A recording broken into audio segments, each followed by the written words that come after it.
ఎవరి పరిపాలన నచ్చింది మీకు? నాకైతే జగన్ పరిపాలన నచ్చింది. ఎందుకు?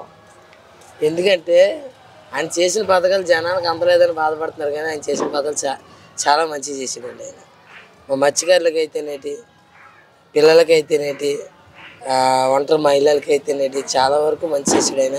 నేను పవన్ కళ్యాణ్ బిగ్ ఫ్యాన్. నేను ఆయనను పార్టీ పరంగా వచ్చేసరికి జగన్ మంచి పని చేశాడు. మా మత్స్యకారులకి అయితే చాలా వరకు చేసాడు ఆయన. ఎందుకంటే ఇంకా కూటమి ప్రభుత్వం వచ్చి సంవత్సరం అవుతుంది, కానీ ఎంతవరకు ప్రజలకు అందవలసింది ఏదో అందలేదు. మా మత్స్యకారులకి 2 నెలలు అయితే చాలాగా అన్ సీజన్ మాకు వేటలు ఉండవు. మేము కష్టపడి మేము తినడానికి కూడా మాకు ఏ పనులు రావు. ఇప్పుడు 1 ఇయర్ అవుతుంది, రేషన్ కార్డులు ఏది జరగట్లేదు, పింఛనీలు ఏమి అవ్వట్లేదు. మ్యారేజ్ అయినా 2-3 నెలల్లో గత ప్రభుత్వంలో రేషన్ కార్డులు అయిపోయి ఇప్పుడు 1.5 ఇయర్ అయిపోయింది, ఇంకా రేషన్ కార్డులు అవ్వట్లేదు. పింఛన్లు కూడా కొత్తవి పెట్టట్లేదు. పోయిన సంవత్సరం మత్స్యకారు డబ్బులు పడలేదు మాకు. ఇంట్లో ఒక్కరికే పడతాయి, ఆ ఒక్కరికి కూడా పడలేదు మాకు. మా డాడీ గారికి పడతాయి. ఈ సంవత్సరం అయినా పడతాయో లేదో తెలీదు.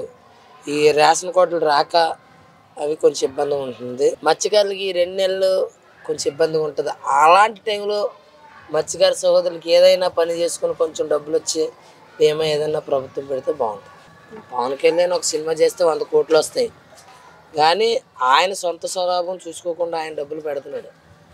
మిగతా వాళ్ళు కూడా పెడితే బాగుంటుంది అలాగా. ఎందుకంటే పార్టీ అప్పుల్లో ఉంది, దేశం అప్పుల్లో ఉంది అంటున్నారు, కానీ అదే గత ప్రభుత్వంలో జగన్ కూడా చాలా చేశాడు కదండి. దేశం అప్పుల్లో ఉన్న ఎన్నో ప్రజలందరికీ అందించాడు.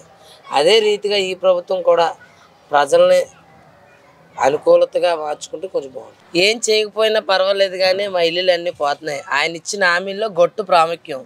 ఆ గొట్టు త్వరగా ఇస్తే మేము నిలబడతాం. సముద్రం కూడా మా ఇంటి పక్క వచ్చేసి లక్షలు పెట్టి కొనుక్కుంటున్నాం, అప్పులు చేసి కొనుక్కుంటున్నాం. ఆయన సముద్రం కోతకు గురైపోవడం వల్ల ఇల్లులు అన్నీ పోతున్నాయి. త్వరగా గొట్టేస్తే ఈ ఉన్న కాసంత ఇల్లునన్నా నిలబెట్టుకుంటాం. ఎందుకంటే దూరంగా ఉన్న వారికి ఈ బాధ ఉండదు. సముద్రం పక్కనే గడిపి మాలాడి మత్స్యకారులకి ఆయన చేస్తానన్నా మాకేదో బీమా పథకాలు అంటూ ఏమి వద్దు. గత ప్రభుత్వంలో జగన్ ప్రభుత్వంలో గొట్టు శాంక్షన్ అయింది, కానీ పడలేదు. ఈ ప్రభుత్వంలో అయినా ఆయన ఏం చెప్పాడంటే ప్రచారానికి వచ్చినప్పుడు ఈ గొట్టు చాలా అందంగా వేస్తాను, మీకు ఇళ్ళకి ఒక భద్రత కల్పిస్తానని ఆయన చెప్పాడు. కానీ సంవత్సరం అయింది కూటమి ప్రభుత్వం అధికారంలోకి వచ్చి, ఇంతవరకు ఒక రాయి కూడా కింద పడలేదు. ఇల్లులు పోతున్నాయి. నైట్కి నైట్ ఇంట్లో ఉన్నవారే సముద్రం కోతకు గురైపోతున్నారు.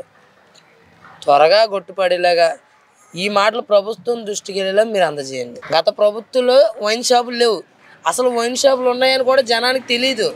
ఇప్పుడు ఈదికి 4 ఉన్నాయి. చిన్నపిల్లడు కూడా తాగేస్తున్నాడు. ఇప్పుడు గత ప్రభుత్వంలో మందు కొనాలంటే ఎక్కడికో వెళ్ళాలి, ఇప్పుడు అలా కాదు, ఇంటి ముందుకు వచ్చేసినాయి మందు షాపులు. ఈ పిల్లాంటి పిల్లలు కూడా వెళ్ళి కొనుక్కోవడానికి అవకాశం ఉంది. గత ప్రభుత్వంలో అలా లేదు.